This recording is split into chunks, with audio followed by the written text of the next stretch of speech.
Hello guys! Dahil biglang nag-shutdown ng ating FB worldwide. So, Sabi niya, naayos niya na.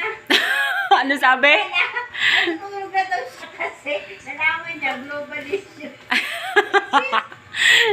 Walang FB po ngayon, ngayong March 5, 2024.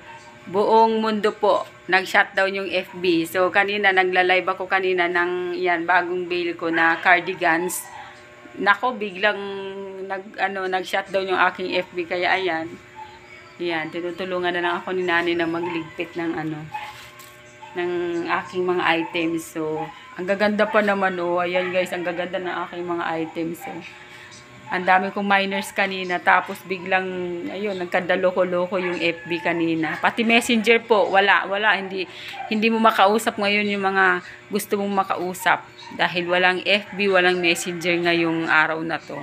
So, hindi namin alam kung kailan magre-resume yan. At sana naman ay mag-resume agad kinabukasan kasi, syempre, kawawa yung mga negosyante, hindi lang mga negosyante, pati yung may mga gustong kontakin sa iba-ibang lugar.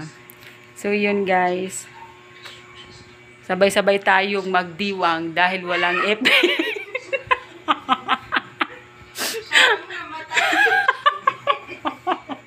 Ano yun? Alam mo namatay ah. Ano sabi nung nag-comment kanina? Akala ko, natutuwa siya kasi na-revive niya na. Yung pala sabi niya, I can now rest in peace knowing that I am not the only one. It's global issue. Bakit? Kala niya. Kala niya daw kasi siya lang yung may issue sa Facebook. Yung pala global lahat. Ayun. Pwede na raw siyang matulog.